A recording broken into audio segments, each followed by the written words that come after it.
Good morning, সবাই কেমন আছো? আশা করি সবাই ভালো আছো। তো আজকে আমার সকাল হলো একটু নতুন টাইপের।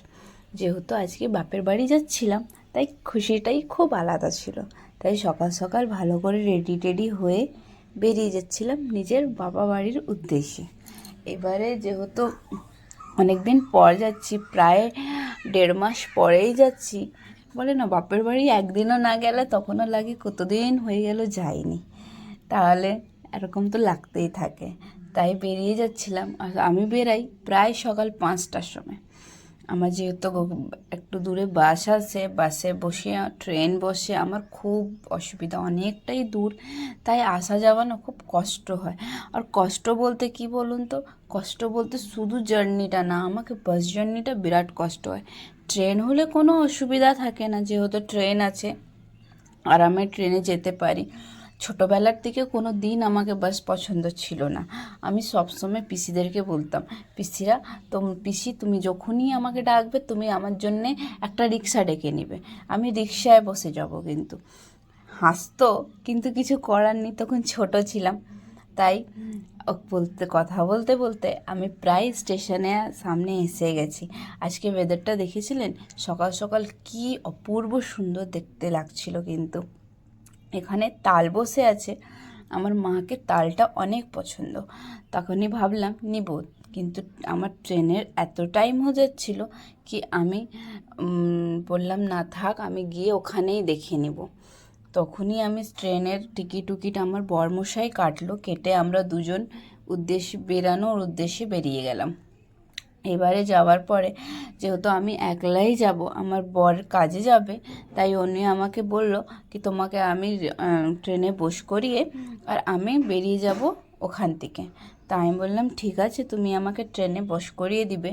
আর বিশ্বাস করবে না, ওখানে বসার দাঁড়াবার জায়গা ছিল না আজকে। কি জানি এত ভিড় বলারই কথা নেই, কোনো ভিডিও ক্লিপ কিছুই নিতে পারিনি। তারপরে এসে গেছিলাম, আমার মায়ের সাথে দেখা হলো। মায়ের সাথে দেখা হলো, মা বলল আজকে তো তোর উপোস, যেহেতু আজকে মঙ্গলচণ্ডী পুজো ছিল তার জন্য উপোস করেছিলাম। তো মা বললো চল কিছু ফল টল তোর জন্য কিনে নিই। তাই মা ফল উল কিনলো। আর তালের কথা বলেছিলাম তো মা আগের থেকেই কিনে রেখে দিয়েছিল, তাই ভালোই হলো কি নেয়নি। ওখানে যাওয়ার পরে লিচুর দাম জিজ্ঞেস করলাম, লিচুর দাম বলল প্রায় 1 কেজি 140 টাকা। তখনও মা বললো কি নিব আমি বললাম দেখ তোর ইচ্ছা। এবারে ঘরে সে মায়ের আবদার শুরু, মা বাস এইটা খেয়ে নে ওইটা খেয়ে নে, উপোস থাকিস না তুই, অনেক দিন পর উপোস থেকেছিস। তো কখন গিয়ে চা বানাচ্ছে, তো কখন গিয়ে আইসক্রিম আনছে, তো কখন গাছের থেকে পেয়ারা পাড়তে যাচ্ছে। বলছে তুই তো উপোস, নে ভালো আমার গাছে পেয়ারা হয়েছে, তো নে তোর জন্য পেড়ে দিচ্ছি। তো মাই পাচ্ছিল, কিন্তু মা ওই দুটা পারতে পারিনি, লাস্টে আমি গিয়ে ওইটাকে পারলাম। কিন্তু পেয়ারাগুলো সত্যি মারাত্মক টেস্ট হয়েছিল, কিন্তু হেভি টেস্ট ছিল। তাই মা ভালো করে ওকে কেটে, এই দেখুন কেটে উঠে পরিষ্কার করে নিয়ে এসে গেছিলো কাটতে, ধুয়ে টুয়ে। এই দেখুন কাটাকাটি শুরু হয়ে গেছে। ভালো ছিল, কিন্তু খুবই মিষ্টি ছিল।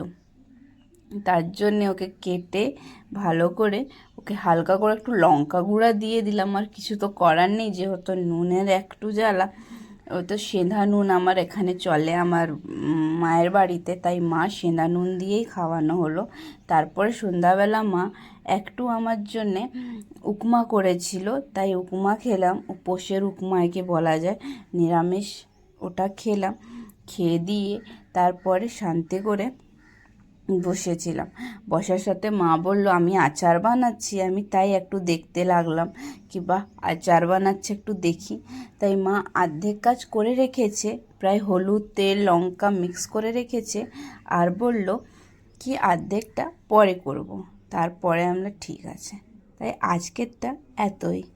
আপনাদের জানাবেন এইটা ভিডিও কেমন লেগেছে। সবাই ভালো থাকবেন।